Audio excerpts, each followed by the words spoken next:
We joke about coffee being the eighth sacrament of the church, or the third sacrament for our more Protestant friends, but every jest often belies a deeper truth. And the truth is, coffee plays a significant role in our lives. For many of us, coffee, like Jesus, is a constant companion. We begin our day with the ritual brewing or procuring of the world's second most consumed beverage, behind only water. Coffee consumption transcends race and culture, geography, and religion.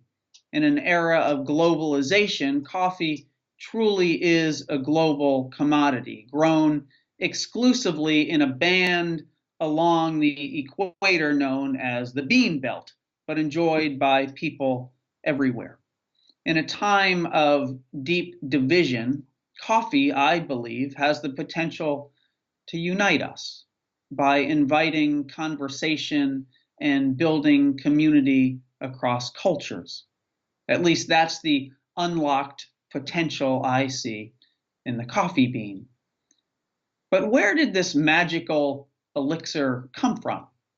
For many people, that's easy enough. It comes from Starbucks or some big can at the grocery store or their local independent coffee roaster. But the underlying story of coffee's discovery is much more interesting.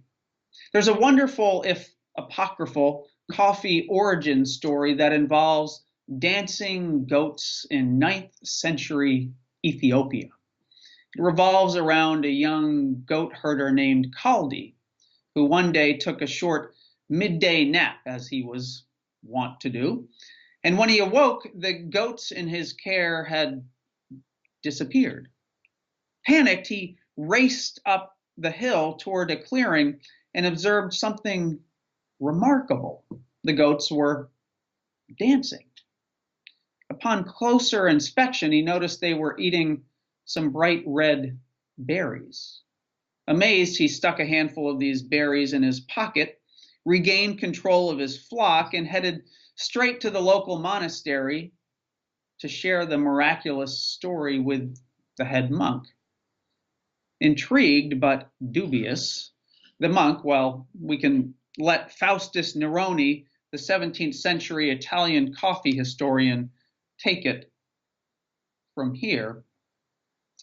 He resolved to try the virtues of these berries himself. Thereupon, boiling them in water and drinking thereof, he found by experience it kept him awake in the night. Hence it happened that he enjoined his monastery the daily use of it, for this procuring watchfulness made them more readily and surely attend their devotions, which they were obliged to perform in the night. What I love about this story, besides the fantastic image of dancing goats, is coffee's early connection to the prayer of the faithful. The community's very first response was to give thanks for coffee's impact on their ability to be more faithful in their night prayers. I also love that we have Muslims to thank for discovering coffee. Whether or not dancing goats were actually involved, the first coffee drinkers were Sufi mystics.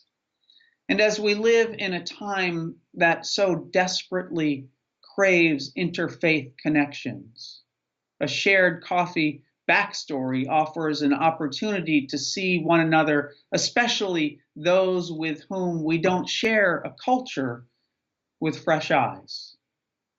Knowing that our common history binds us together and shines light upon our similarities, rather than focusing on our differences, reveals one of the true gifts of coffee culture.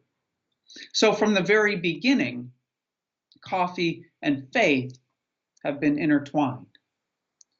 Whether you need that cup of coffee to get you out the door for that early Sunday morning service, or you stay afterwards for the aptly named coffee hour to build community, by spending time with fellow parishioners, coffee continues to play an integral role in faith traditions around the world.